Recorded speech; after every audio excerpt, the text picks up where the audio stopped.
And hello and welcome to AleksTabletops MTG Quick Study Direct Challenge 2. My name is Alex and let's start our second Direct Challenge match. So let me launch it.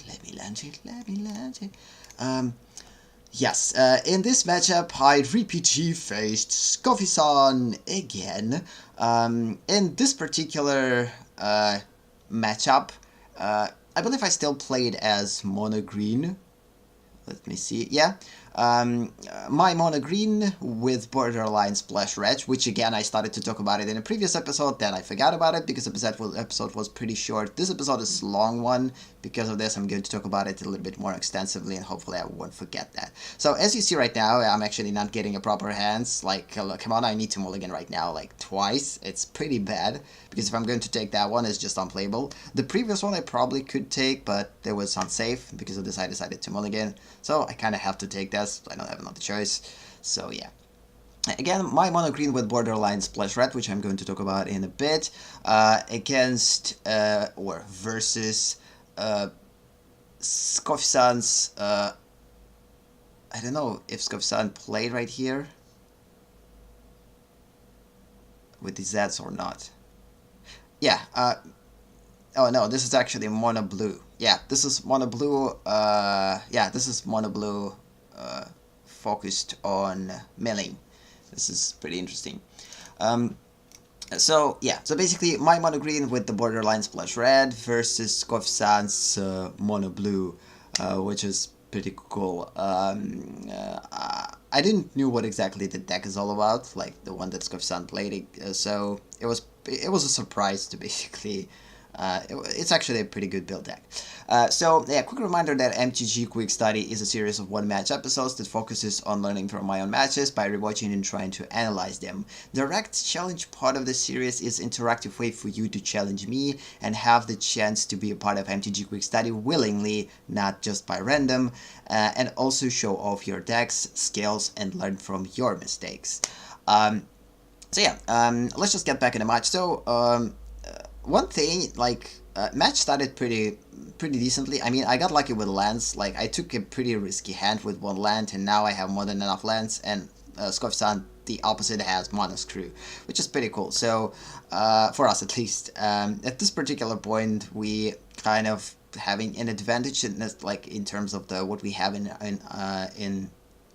terms of the mana, and considering the fact that this deck is all about big creatures, it's a pretty good thing that we have this. But again, at this point, I can't attack because of the Diamond Mare. So at this point, I'm just waiting for something better. Hopefully we will get some type of a big card. So of course, SkofiSun is using a somewhat a tapper. Hello Narcolepsia, which is not Narcolepsia, but still it's pretty similar in what it does. So yeah, while game is progressing, I wanted to talk about like the splash of red. I started to talk about it in the beginning of the, like in the middle of the previous session, but I got distracted by the game progression, and because that match was pretty short, I decided I just basically forgot about it. So let's just talk about that. To repeat myself, like what the difference between why I'm calling it borderline splash, not just borderline or not just splash or whatever. So again. Usually, to repeat myself, we have a monocolors, which is again like mono blue, which something that SkofiSun playing. We have mono red, and if the one color strategy doesn't work for you and it's not necessarily show itself effectively, then you will choose to add an additional color to your deck. And depending on how much of the percentage of the next, like the additional color that you're going to add to your deck, it basically differentiates between splash, borderline splash, and or as people just call it borderline, but I decided to call it borderline splash because it's still a splash, but it's just like borderline splash. It's pretty close to a major commitment, but it's not major color commitment. When the major color commitment is something that basically gives you a complete additional color, and from now on you can call this deck a two-color deck. So again, One color deck is just simply mono deck without any splash of color. The mono deck with the splash of some type of color usually adds from 1 to 2 cards of the separate color. Depending on how big this deck is, I guess it's not set in stone, like how many cards it needs. I believe if you have a 60 card deck, then yes, 1-2 cards, it's probably splash. If you have like 80 plus cards in your deck on 100, of course the percentage of added cards will increase. So that means that probably you will get something like, I'm not commenting on what's happening, because in most cases the only thing that happens is basically SkofiSun puts a lot of like blockers and threats, and I put a lot of blockers and threats. And the reason why I'm not attacking is because I don't want to lose Verdant Sun's avatar. Of course I could attack with him, but this is the only creature that I could attack with. Yeah. So again, this game is going to be a long one, so we will catch up to what's happened in the match throughout the game. I kind of want to talk about the splash borderline and major color commitment, which again makes the deck 2-color deck, or more if you will add a 3rd color, 4th, and so forth. Again, when it comes down to determining color combinations, this is not terminology that's set in stone. Again, you can adapt, you can change to it. Again, if it's a 60 color deck, then probably a splash of red is 1-2 cards. The borderline splash, which is again still a splash, but it's getting closer to the major commitment, color commitment, but still kind of borderlines it. Like it's pretty close, but not enough to become a major color commitment. It's still a monocolor deck. So, and because of this, I better call it like major, instead of just calling it 2-color. So, for instance, this deck is 100% borderline splash mono green, or mono green with borderline splash, because it has 3, which is more than 2, which is a splash. Borderline splash is in this particular instance 3, 3 or 4 cards maybe, something like this, and more than 4 cards, it's a major color commitment. Of course, it all depends what these cards are, because we know that we could have a big cards, such as like that has a lot of converted mana cost and a lot of mana symbols in it, and depending on that, the splash and borderline elements will probably change. Again, I'm not sure about it. Again, if you know about this a little bit more, light me up in the chat or in the comments of this video. So in most cases, this is the way that I understand borderline, a splash borderline versus major color commitment. Again, the major color commitment, to repeat myself, is when you basically now add this color as one of the major colors of this deck. The percentage of this major color still could be like decreased or increased, depending, or like it could be dominant or it could be supporting color. Like for instance, with this green deck, even even if with time I will decide to make this mono green to a red green, I will need to choose what color is going to be dominant, and I believe the most dominant color in here always going to be green, and the percentage of red is going to basically increase. Like it's already increased from being just mono green, then adding a splash of red with fiery cannonades, with 2 copies of fiery cannonades, then increasing it to the splash of red, increasing it to 3 fiery cannonades, and which is again the thing that this deck has. We actually have 3 fiery cannonades, and this is the only way why it because like in this particular instance, if we would have fiery cannonade, we actually would get lucky. We would wipe up the half of the creatures that opponent controls and right away kill it. But we didn't get lucky with fiery cannonade. Again, in previous match we got like 2 fiery cannonades, and this match we're not having any. And we have 3 copies in our deck, which is pretty weird. And considering the fact that match was pretty long, it's a wonder that we didn't get any. But maybe the reason the reason for this is because SkofiSun at some point will start to get cards that will mill out our deck, and we basically will start to lose cards from the top of our library into our graveyard, and that way we basically will probably lose Fire Cannonade somewhere out there. So at this point again, SkofiSun is doing a good job to stopping us from attacking. Again, we're not necessarily able to attack, although I believe at this point I could attack with Verdant Sun's avatars and with 6-1 to basically push opponent. Not necessarily 6-1 at this point, probably with just 5-5. So if I would attack, I believe I would have a little bit more advantage, but because I let opponent to plant a lot of creatures, I basically set myself to a loss. Although I don't remember if I lose this one or not, we'll see. Again, no spoilers.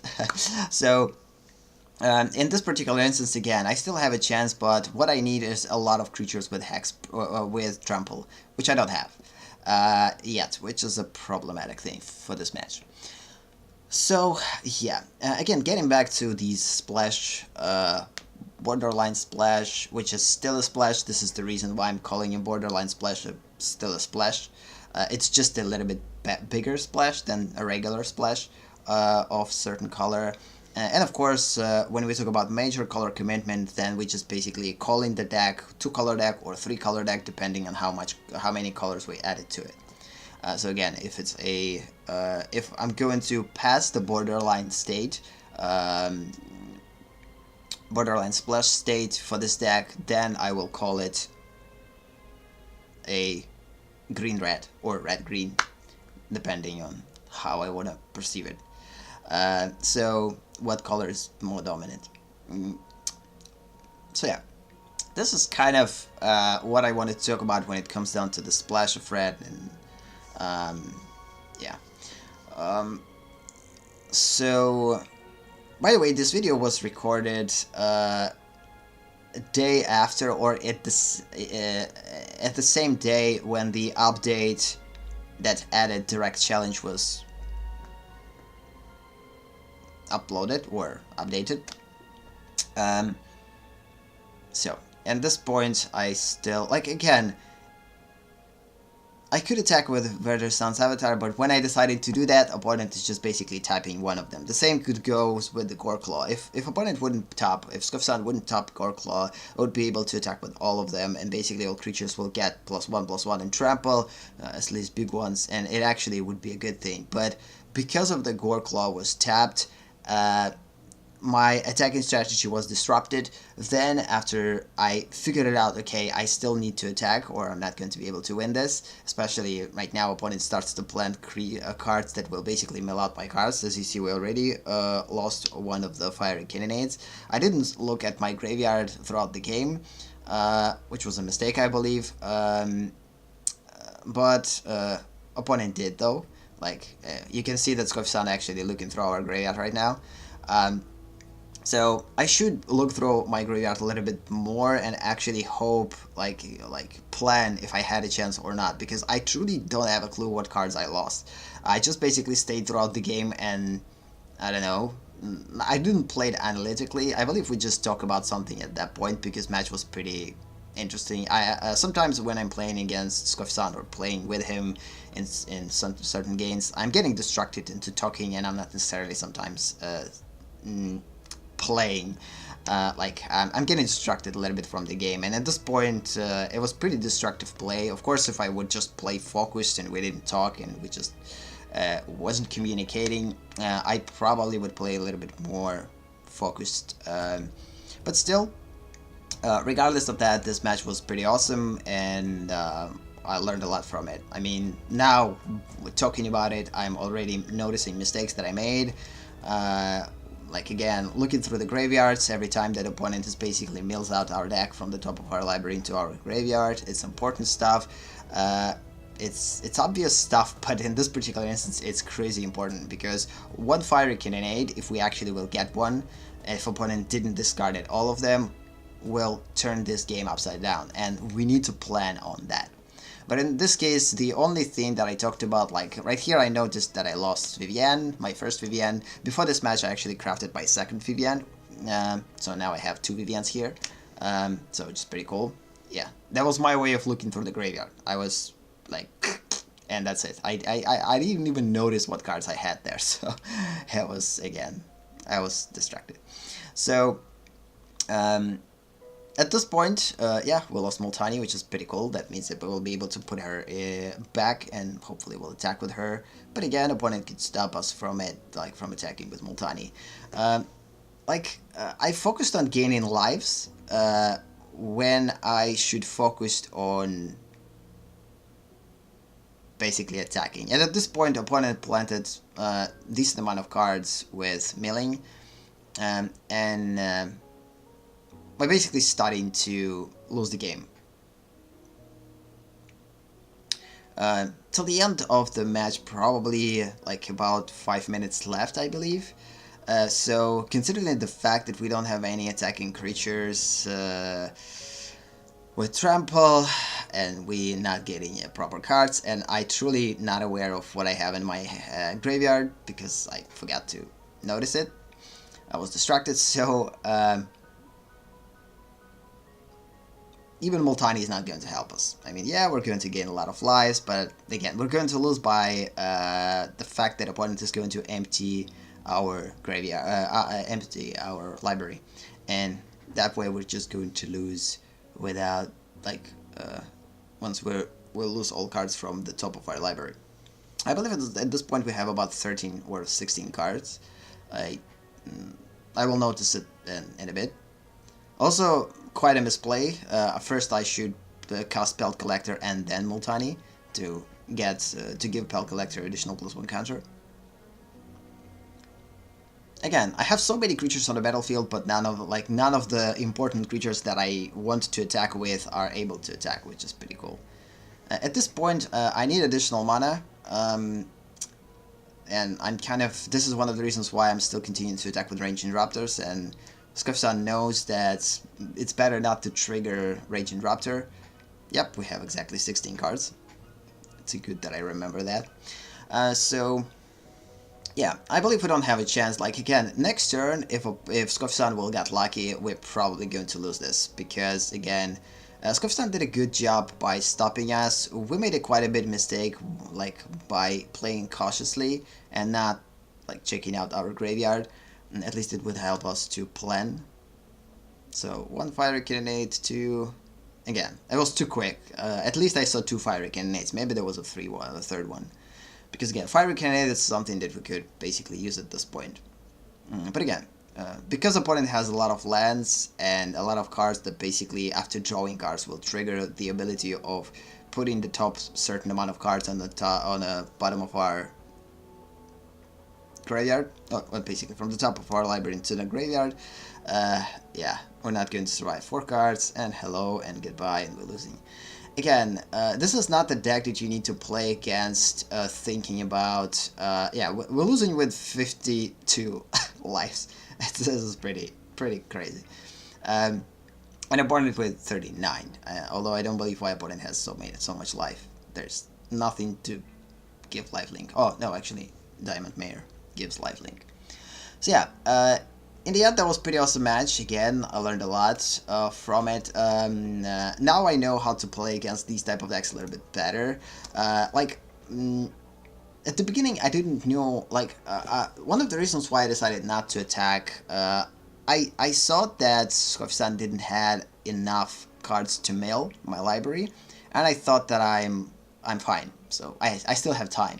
And then, couple of cards, and we started to lose our top of our library, and then we basically quickly got milled out. So it's pretty interesting. So it's a pretty thin line between getting comfortable in the game, or feeling yourself comfortable, and waiting for better cards to play and better strategy to start to utilize this itself, or not wasting any time and acting right now, because only the action will give you the progression. And at this particular instance, the action is attacking in Magic usually, and if I would attacked, it would be much better for me, I guess. But again, a couple of turns I missed attacks, and because I missed attacks, opponent basically got a lot of creatures that became at some point unpenetratable, or how to properly say it. So there's no way to penetrate the defense. So, and because of this, I decided, okay, I lost this game. But at some point, the cool thing about this game became a game of skill, which I love. I love the game of skills, not the game of luck. And this game was exactly that. Just my level of skills wasn't up to the task because I was a little bit distracted. I believe I could play much better if I was a little bit more present in the game, because I thought that this deck is going to be a little bit more weaker. But it's actually pretty strong. So that's it for this direct challenge. It sums it up. Thank you for watching. If you like this video, give it a boost and invite your friends. If you want more, subscribe and set the bell note. Visit AleksConnects on Twitch to be a part of MTG Study live sessions. Have a nice day or night, and see you in the next direct challenge. Bye.